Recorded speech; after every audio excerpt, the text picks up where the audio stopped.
नमस्कार, welcome to JS learning. कैसे हैं आप लोग? आई होप आप लोग ठीक होंगे। तो हम लोग आज के वीडियो में हम लोग बात कर रहे थे यूरोप की। तो आज हम अपनी क्लास को इस सिलसिला को आगे बढ़ाते हैं। तो यूरोप में आज हम लोग बात करेंगे दोस्तों किस देश की। कल हम लोग क्या बात किए थे? कल हम लोग बात किए थे बाल्टिक सागर, बाल्टिक देश की, जिसमें 3 देश आते हैं। कौन कौन? Estonia, Latvia, Lithuania. ये हम बताए थे ना, ये क्या? Estonia, Latvia, Lithuania. इसकी चर्चा हम कल किए थे। आज हम चर्चा करेंगे पोलैंड की सबसे पहले, उसके बाद जर्मनी, डेनमार्क। तो दोस्तों वीडियो में आगे बढ़ने से पहले आप सबसे गुजारिश है कि अगर आप इस चैनल पर नए हैं तो सबसे पहले इस चैनल को सब्सक्राइब करें, वीडियो को लाइक करें और दोस्तों में शेयर करें। तो वीडियो में आगे बढ़ने से पहले दोस्तों हम लोग यूरोप में 3-4 देश की बात कर चुके थे और एशिया क्या है हम लोग समाप्त कर चुके थे। तो क्या हम लोग एक बार उस सारे देश को याद कर सकते हैं कि जिसको हम लोग पढ़ चुके हैं? एशिया में कितना देश हम लोग पढ़ चुके हैं? एक बार बोल सकते हैं मुँह जबानी, जिसको कहते हैं टंग पे होना, जीभ पे होना। कौन कौन सा देश हम लोग पढ़ चुके हैं? एक बार हम लोग उसको क्या करते हैं, एक बार देखते हैं कि हम लोग को क्या है, मुँह जबानी है कि ना। आप लोग बोलिए मेरे साथ, देखिए क्या है। सबसे पहला मालदीव, श्रीलंका, भारत, पाकिस्तान, अफगानिस्तान। उसके बाद क्या है? नेपाल, भूटान, बांग्लादेश। ये 7 देश हो गए। उसके बाद है क्या है? आसियान। आसियान में क्या? Myanmar, Thailand, Laos, Cambodia, Vietnam. उसके बाद क्या है? उसके बाद नीचे आते हैं मलेशिया, सिंगापुर, ब्रुनेई, एशिया। उसके बाद क्या है? फिलीपींस। उसके बाद तिमोर लेस्ट। उसके बाद क्या है? चाइना, मंगोलिया, ताइवान, उत्तरी कोरिया, दक्षिणी कोरिया, जापान। उसके बाद क्या है? कजाकिस्तान, किर्गिस्तान, तजाकिस्तान, तुर्कमेनिस्तान और उज्बेकिस्तान। ये 5 क्या? सेंट्रल देश है। उसके बाद क्या है? 3 है काकेसस, जॉर्जिया, अर्मेनिया, अजरबैजान। उसके बाद 17 क्या है? Middle east. उसमें क्या है? तुर्की, साइप्रस। उसके बाद लेबनान, जॉर्डन, मिस्र। उसके बाद क्या है? सीरिया। उसके बाद ये फिलिस्तीन, इजराइल। उसके बाद Saudi Arab, Yemen, Oman, UAE, Qatar, Bahrain, Kuwait, Iraq, Iran. ये क्या है? हम लोग ये क्या है? एशियन कंट्री है जिसकी चर्चा हम लोग कर चुके हैं। और यूरोप में हम लोग कल हम 3 देश की चर्चा किए। सबसे पहले किए नॉर्वे, उसके बाद स्वीडन, उसके बाद नॉर्वे स्वीडन के बाद फिनलैंड। उसके बाद हम लोग चर्चा किए ये बाल्टिक देश की। बाल्टिक देश इसमें आता है इस्टोनिया, लातविया, लिथुआनिया। उसके बाद ये कालिनग्राड, इसकी चर्चा हम लोग कल कर चुके थे। और ये भी बताए थे दोस्तों कि ये जो देश है क्या है? सोवियत संघ यूएसएसआर से 1991 में क्या है? टूटकर बना था। आज हम लोग बात करेंगे, सबसे पहले बात करते हैं पोलैंड की। किसकी? पोलैंड की। पोलैंड से पहले हम लोग बात करते हैं डेनमार्क की। किसकी दोस्तों? डेनमार्क की। दोस्तों पोलैंड से पहले हम चर्चा करेंगे किसकी? डेनमार्क की सबसे पहले। तो डेनमार्क देख सकते हैं यहाँ पे। डेनमार्क जर्मनी से ऊपर एक छोटा सा क्या है? छोटा सा देश है डेनमार्क। लेकिन उस पर क्या है? आप दुनिया का सबसे बड़ा द्वीप जो ग्रीनलैंड है वो किसके कब्जे में है? डेनमार्क। यहाँ पे देख सकते हैं क्या दोस्तों? ये है डेनमार्क। इसकी राजधानी क्या है? इसकी राजधानी है कोपेनहेगन। क्या ये एग्जाम में पूछता है कि डेनमार्क की राजधानी क्या है? तो क्या बोलेंगे? कोपेनहेगन डेनमार्क की राजधानी है। ग्रीनलैंड पे किस देश का कब्जा है दोस्तों? तो ग्रीनलैंड पे कब्जा है डेनमार्क की। किसकी? डेनमार्क की। और पता है यहाँ पे एक गाय पाया जाता है, एक किस्म है गाय का, एक नस्ल है जिसका नाम है होल्स्टीन गाय। क्या? होल्स्टीन गाय। पता है वो एक दिन में 100 केजी दूध देता है। कितना? 100 केजी। मतलब सुबह शाम मिलाकर 100 केजी। मतलब क्या? कोई भी गाय अगर कोई बोलता है कि मेरा गाय 20 किलो दूध देता है, तो इसका मतलब ये नहीं कि सुबह 20 किलो शाम 20 किलो, नहीं, दोनों मिलाकर 20 किलो। उसी तरह से होल्स्टीन गाय 100 केजी देता पर डे दूध। तो भाई इसको हम इंडिया में क्यों नहीं ला सकते? तो इंडिया में हम लोग लाने में क्या, इससे खर्चा बहुत ज़्यादा, मतलब यहाँ पर सर्वाइव भी नहीं कर पाएगा। कौन? होल्स्टीन गाय। क्यों? इसको ना बहुत ज़्यादा ठंड पसंद है। डेनमार्क में क्या है? ठंड है। यहाँ पर लाएंगे इसको पूरा एसी चाहिए सिर्फ। तो जहाँ जितना हम लोग दूध नहीं हम लोग प्राप्त करेंगे उससे ज़्यादा क्या होगा? हम लोग को खर्च हो जाएगा और सर्वाइव भी नहीं कर पाएगी वो। तो क्या है, यहाँ पर नहीं हो सकता है। तो क्या है, जो ये डेनमार्क का जो होल्स्टीन गाय है और भारत की जो गाय है, दोनों में क्रॉस कराया गया और दोनों मिलाकर एक नया किस्म आया बीच में, नया नस्ल जिसको बोलते हैं एचएफ। भारत में सर्वाइव कर सकता है। और ये पर डे कितना दूध देता है? 50 से 60 लीटर दे देता है। तो डेनमार्क की एक फेमस गाय है जिसका नाम है होल्स्टीन गाय, जो क्या है? बहुत ज़्यादा दूध देती है वहाँ पे। और वहाँ की एक और मुर्गी जिसका नाम है लेग हॉर्न। क्या है? लेग हॉर्न मुर्गी भाई क्या होता है? 365 दिन में 365 अंडे देते हैं, मतलब डेली अंडा देता है। और भारत की मुर्गियाँ भारत की मुर्गियाँ महीने में 15 दिन देगा। 15 दिन क्या होता है, रूठ जाती है, कहता है 15 दिन अंडा नहीं देंगे, सिर्फ महीने में क्या है हम लोग 15 दिन ही देंगे। और वहाँ की मुर्गियाँ 365 दिन में 365 दिन अंडा देती है। तो इस तरह से हम लोग बात करें डेनमार्क के नीचे देख सकते हैं दोस्तों, जर्मनी और डेनमार्क के बीच में एक नहर स्थित है जिसका नाम है क्या, कील नहर। क्या है, कील नहर। इस दोनों के बीच में एक नहर स्थित है जिसका नाम है कील नहर। कील नहर जो कि बाल्टिक सागर और यहाँ सागर को जोड़ती है। इस तरह से हम लोग बात किए डेनमार्क की। अब हम लोग बात करेंगे पोलैंड की। किसकी, पोलैंड की।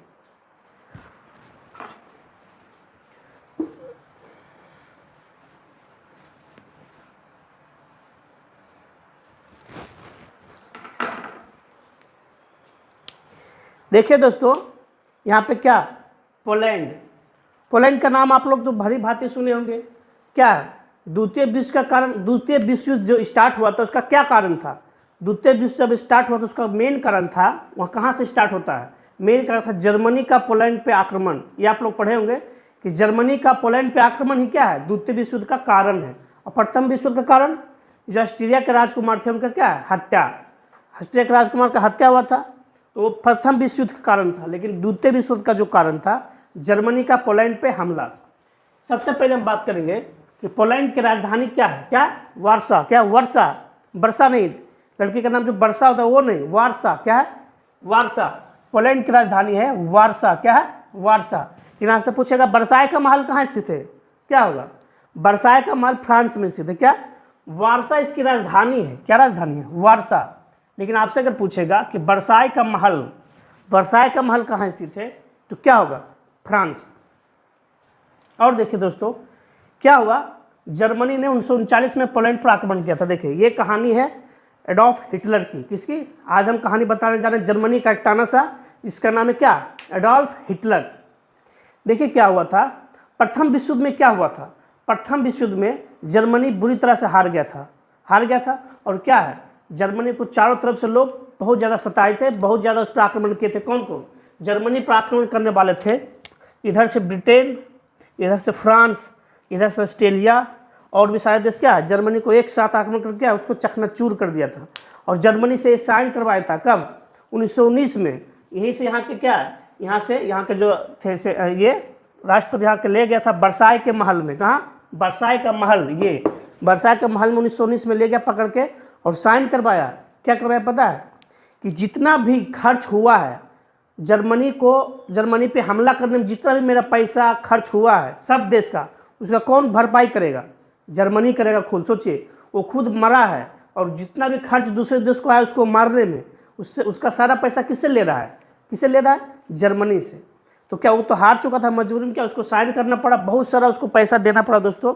और यही मेन कारण बना द्वितीय विश्व युद्ध का। सोचिए ये आपको नहीं लगता कि मेन कारण बना, उसे पता क्या क्या साइन करवाया, पैसा तो देना है। ये है, आप 1 लाख से ज़्यादा सेना नहीं रख सकते, आप जहाज नहीं बना सकते, आप फाइटर प्लेन नहीं बना सकते, आप पनडुब्बी नहीं बना सकते, आप कोई भी कुछ भी नहीं बना सकते, कुछ भी रखने का अलाउ किसको नहीं किया, जर्मनी को।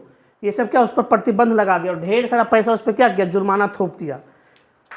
जब द्वितीय विश्व युद्ध में जब ये हुआ उस समय क्या था, ये जो था युद्धबंदी था। कौन युद्धबंदी था, ये एडोल्फ हिटलर।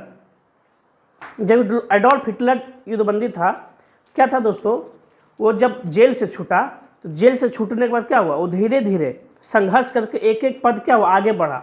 और एक बार जब वो जर्मनी को अपने हाथ में ले लिया, अपने कब्जा में, तो वो बहुत ज़्यादा क्या था उसके पास, जुनून था। वो ऐसा भाषण देता था ना कि सारी जनता उसके क्या, उसके फेवर में आ जाती थी। वो कहता था क्या तुम्हारे खून में उबाल नहीं कि ये जो जर्मनी की जनता फाइटर प्लेन उड़ा सके, हमारा दुश्मन कोयला लेकर गया। क्या उस समय जब ये साइन किया था तो जर्मनी में क्या है, बहुत सारा कोयला है, वहाँ का कोयला पे पूरा अधिकार कर लिया कौन, फ्रांस वाला, पूरा कोयला उसका पूरा कब्जा कर लिया। तो बोला था कि हमारा दुश्मन हमारा कोयला लेके जा रहा है, क्या हमारे खून नहीं खोलता कि मेरा दुश्मन हमारा कोयला लेके जा रहा है, हमको इतना ज़्यादा प्रतिबंध लगा के रखा है, क्या हम मेरे पास वो नहीं, हमारे पास ये नहीं कि हम फाइटर प्लेन उड़ा सके, हम जहाज़ बना सके, हम सेना रख सके। इतना अच्छा भाषण देता अच्छा हिटलर कि सारी जनता क्या है उसकी फेवर में आ गई। और ये जो हिटलर है अपने दम पे 1 लाख सेना पर प्रतिबंध लगाया था दोस्तों, लेकिन वो क्या है, वो 7 लाख की फौज खड़ा की। हिटलर कौन, हिटलर एक से एक जहाज बनाया, पनडुब्बी बनाया, सब चीज़ बनाया। जब सब चीज़ बना लिया तो फ्रांस को एक दिन में कब्जा कर लिया। कितना? एक दिन में फ्रांस पे कब्जा। वहाँ का जो राष्ट्रपति था भाग रहा था, उसको ट्रेन से पकड़ के खींच के प्लेटफॉर्म पे साइन करवाया स्टेशन पर कि जितना भी आप जर्मनी से कोयला लिए हैं सब लौटाइए 10% सूद सहित, 10% सूद सहित। तो क्या है, इधर फ्रांस है दोस्तों, इधर क्या है? फ्रांस।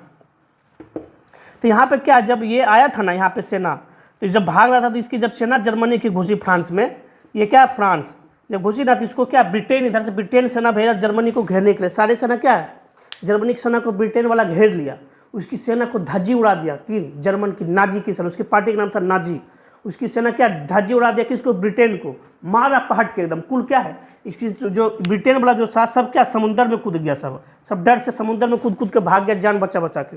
उसके बाद क्या, जो आप सुनेंगे लंदन शहर का नाम, हिटलर 15 दिन 15 रात लगातार लंदन पे क्या किया, बमबारी किया, लगातार 15 दिन 15 रात लंदन को तबाह कर दिया। उस समय के जो वहाँ के थे ना राष्ट्र प्रधानमंत्री, क्या बोले थे, हमारी सेना इतनी क्यों मर रही है, ये जवाब दिए थे वहाँ के पार्लियामेंट में। इतना ज़्यादा क्या हिटलर ताकतवर था उस समय, और बहुत ज़्यादा क्या किया था, लंदन को बर्बाद कर दिया था। 15 दिन 15 रात लगातार बमबारी किया था, किस पे, लंदन पे। ये थी हिटलर। लेकिन हिटलर को क्या किया, सब मिलकर घेर लिया। जब ये थोड़ी सी क्या हुआ, उसके बाद सोचा कि ये तो अकेले मतलब किसी से ये हो नहीं रहा, तो सारा देश मिलकर इधर रूस, फ्रांस, ब्रिटेन, ऑस्ट्रिया सब मिलकर क्या किया, जर्मनी पर एक साथ हमला किया। दोस्तों एक और कहानी है, देखिए जर्मनी सबसे पहले क्या है, पोलैंड पे हमला करता है। क्यों करता है, सबसे पहले वो रूस को मारना चाहता था।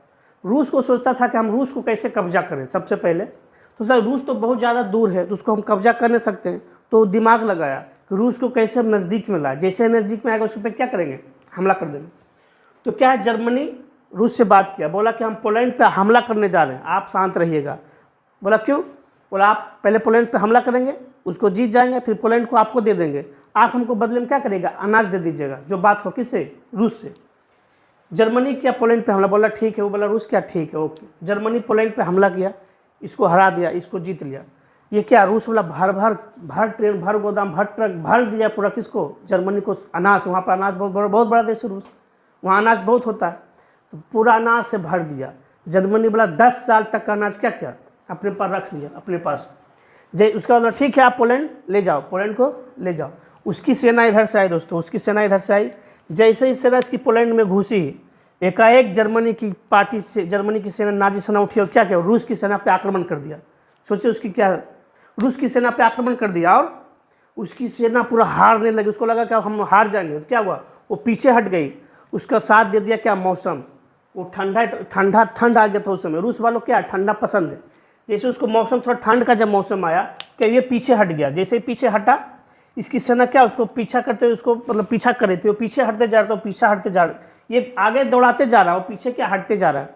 ठंड जितना ज़्यादा हुआ कि क्या है, रूस को तो आदत था ठंड में रहने का, जर्मनी ये इसकी सेना को क्या, जर्मनी की सेना को आदत नहीं था। वो फ्रीज में क्या ठंड में एकदम ऐसे क्या बर्फ में कुछ जम गया बंदूक लेके। इस तरह से क्या है, तो ये इसका रूस से भी दुश्मनी था। जब ये इस तरह से पूरा कोहराम मचा दिया दोस्तों जर्मनी वाला, तो जर्मनी को क्या सारा देश मिलकर, इधर से रूस, ब्रिटेन, फ्रांस, ऑस्ट्रिया, सारा देश मिलकर एक साथ जर्मनी को क्या किया, हमला किया। और जर्मनी जब लगा कि हिटलर को अब हम हार जाएंगे, हिटलर अपना क्या खुद से अपना गोली मार लिया था अपना सर में, अपना क्या लास्ट किसी के हाथ नहीं आया था, खुद अपने आप को क्या किया था, गोली मार लिया था। तो इस तरह से हम लोग बात किए क्या, पोलैंड की। अब हम लोग बात करेंगे जर्मनी की, क्या, जर्मनी की। हाँ तो दोस्तों हम लोग देख लिए किस तरह से क्या है एडोल्फ हिटलर का शासन रहा। तो हम लोग अब बात करेंगे क्या, जर्मनी की। देखिए जर्मनी की सबसे पहले क्या है, जर्मनी की राजधानी क्या है, बर्लिन। क्या है, बर्लिन। आप लोग सुनेंगे बर्लिन की दीवार, क्या, देखिए बर्लिन की दीवार। जब जर्मनी जब पूरी तरह से हार गया था तो द्वितीय वर्ल्ड वार में, तो क्या इधर जो है आधा तो क्या, आधा ब्रिटेन और यूएसए अमेरिका वाला आधा कब्जा कर लिया, आधा क्या है रूस वाला, दोनों आधा बांट लिया जर्मनी को, और बीच से वो दीवार खींच दिया जिसको बोलते हैं बर्लिन की दीवार। क्या है, बर्लिन की दीवार। वो अभी जाके दोनों आधा बांट लिया था। यहाँ पे देख सकते हैं मैप में, यहाँ पे क्या है, स्टुअर्टगार्ड, सबसे नीचे एक शहर है जिसका नाम है स्टुअर्टगार्ड। एक इससे थोड़ा सा ऊपर बढ़ेंगे तो एक शहर यहाँ पे, इसका नाम है कोलोन। क्या नाम है, कोलोन। ये क्या है, जर्मनी। यहाँ पे क्या है, एक शहर ऊपर कोलोन, और यहाँ क्या है, बर्लिन। क्या है, बर्लिन। तो बर्लिन क्या है, जर्मनी की राजधानी क्या है, बर्लिन। पता है अगर द्वितीय वर्ल्ड वार जर्मनी जीत जाता तो भारत 1943-44 में आज़ाद हो जाता। और भारत का भाषा पता है, जर्मनी होता। आज इंग्लिश है ना जैसे, उस तरह जर्मनी होता। जर्मनी लैंग्वेज पूरा दुनिया में होता। लेकिन वर्ल्ड वार क्या, हार गया जर्मनी। उस समय बहुत क्या था, उसका बहुत ज़्यादा वर्चस्व था। हार जाने के बाद क्या है, हर जगह क्या है, इंग्लिश फैल गया। तो देख सकते हैं यहाँ एक दोस्तों, यहाँ ब्लैक फॉरेस्ट पर्वत है। क्या है, एक पर्वत जिसका नाम है ब्लैक फॉरेस्ट। क्या है, एक यहाँ पे क्या है, एक पर्वत है, यहाँ पे एक पर्वत जिसका नाम है ब्लैक फॉरेस्ट। क्या, ब्लैक फॉरेस्ट। ब्लैक पर्वत से ही क्या है, कोयला निकलता था। यही वाला कोयला के कुल क्या है, फ्रांस कब्जा कर लिया था। इसी से क्या, बहुत ज़्यादा कोयला निकलता था। तो ब्लैक फॉरेस्ट कहाँ है, ब्लैक फॉरेस्ट पर्वत क्या हुआ, जर्मनी। यहाँ एक राइन नदी है दोस्तों। क्या है, राइन नदी। बहुत ज़्यादा एग्जाम में पूछा जाता है ये सवाल कि राइन नदी कहाँ स्थित है। क्या है, जर्मनी। ये दुनिया का सबसे व्यस्त नदी। यहाँ बहुत सारा जहाज चलता है। और पता है उसकी क्यों व्यस्त है, सबसे ज़्यादा यहाँ कोयला ढोबाता है इस नदी में। कोयला, सबसे ज़्यादा कोयला ढोबाता है इस नदी से। और सबसे आश्चर्य की बात है, कोयला ढोबाने के बावजूद ये दुनिया का सबसे साफ नदी भी है। व्यस्त होने के साथ इतना साफ है कि अगर एक सिक्का गिर जाए नदी में तो क्या होगा, वो दिखता है, सिक्का गिर जाए। हमारे गंगा जी में कुछ साल पहले क्या, एक मर्सिडीज गाड़ी गिर गया था, वो आज तक नहीं पता चला, इतना ज़्यादा गंदा है। और मोदी जी पता है 2014 में जब जीते थे ना, उनका मैनिफेस्टो में एक था वादा कि हम गंगा नदी को साफ कराएंगे। तो जर्मनी वाला को बुलाए थे मोदी जी, जर्मनी लाया था, देखा गंगा जी भाग गया, बोला ये तो लगता है हमसे होगा नहीं। क्यों, कैसे साफ होगा, इतना ज़्यादा गंदा के गंगा कब साफ होगी, जब जिसको गंदा जो आप कर रहे हैं उसको पहले रोकिए। सबसे पहले गंगा खुद ब खुद साफ हो जाएगी। इतना ज़्यादा गंदगी है गंगा, हमारी गंगा में। क्या, जर्मनी वाला भी भाग गया था। देख क्या है, राइन नदी यहाँ की सबसे व्यस्त नदी है। और ये क्या, जर्मनी का जीवन रेखा भी इसे कहा जाता है, लाइफ लाइन ऑफ जर्मनी कहा जाता है। सबसे जीवन रेखा है जर्मनी का, कोयला ढोने वाला ये नदी है। क्या है, सबसे ज़्यादा कोयला ढोबाता है इसी नदी से, पूरा जहाज चलता है इसमें, कोयला ढोबाता है, बहुत ज़्यादा साफ है। क्या है, सबसे बेस्ट नदी है। आपको बताए थे दोस्तों, यहाँ कील नहर है, बताए थे ना कि जर्मनी और ये डेनमार्क है। यहाँ क्या है, डेनमार्क। तो जर्मनी और डेनमार्क के बीच में कील नहर है जो जोड़ती क्या, बाल्टिक सागर, एक तरफ बाल्टिक सागर, एक तरफ उत्तर सागर, इस दोनों को जोड़ती है कौन, कील नहर। तो एग्जाम में आपसे पूछ सकता है कील नहर किन दो सागर को जोड़ती है, तो क्या होगा, बाल्टिक सागर और उत्तर सागर को जोड़ती है कौन, कील नहर। यहाँ पे देखिए एक शहर है जिसका नाम है कोलोन। क्या, कोलोन। कोलोन क्या, मोटर वाहन के लिए फेमस है। बहुत ज़्यादा विकसित देश है दोस्तों जर्मनी। यहाँ पे इतना यहाँ पे होने के बावजूद आज जो है मर्सिडीज, ऑडी, ये सब जो गाड़ी कहाँ बनती है, सब बनती है जर्मनी में। मर्सिडीज कहाँ बनती है, कोलोन शहर में, जर्मनी में बनती है। यहाँ पे एक नीचे बताया था, सबसे नीचे एक शहर जिसका नाम है स्टुटगार्ट। क्या है, स्टुटगार्ट शहर। आप लोग पढ़े होंगे, भिखाजी कामा यहाँ सबसे पहले क्या, तिरंगा फहराए थे 1907 ईस्वी में। 1907 में जब वहाँ पे मीटिंग चल रही थी पूरे देश की, पूरा विदेश जितना भी देश था, तो भिखाजी कामा वहाँ पे झंडा फहराए थे। तो बोला था ये कौन देश का झंडा है, बोला था ये भारत का झंडा है। तो सबसे पहले जो भारत की क्रांति थी उसको इंटरनेशनल पहचान किसने दिया था, भिखाजी कामा ने। भारत की जो नेशनल क्रांति थी उसको इंटरनेशनल पहचान देने वाला सबसे पहले 1907 में भिखाजी कामा और स्टुटगार्ट में क्या है, तिरंगा फहराए थे। उस समय दुनिया देखा था को अच्छा ये भारत का झंडा है। उसमें क्या था, भारत गुलाम था ब्रिटिश का। तो ये सवाल पूछता है दोस्तों कि भिखाजी कामा ने सबसे पहले झंडा कहाँ फहराया था और कब फहराया था, तो 1907 में फहराया था और स्टुटगार्ट में फहराया था। तो ये क्या है, जर्मनी से बनने वाले इंपॉर्टेंट सवाल हैं। ठीक है, अब हम लोग बात करेंगे। हाँ तो दोस्तों आज अब यहीं तक रहने देते हैं, जर्मनी तक। आगे अब अगले वीडियो में बताएंगे। तो अगर आप सबसे पहले इस चैनल पर नए हैं तो क्या है, इस चैनल को सब्सक्राइब कीजिए, लाइक कीजिए, दोस्तों में शेयर करिए। फिर मिलते हैं अगले वीडियो में, अगले क्लास में। तब तक नमस्कार, जय हिंद।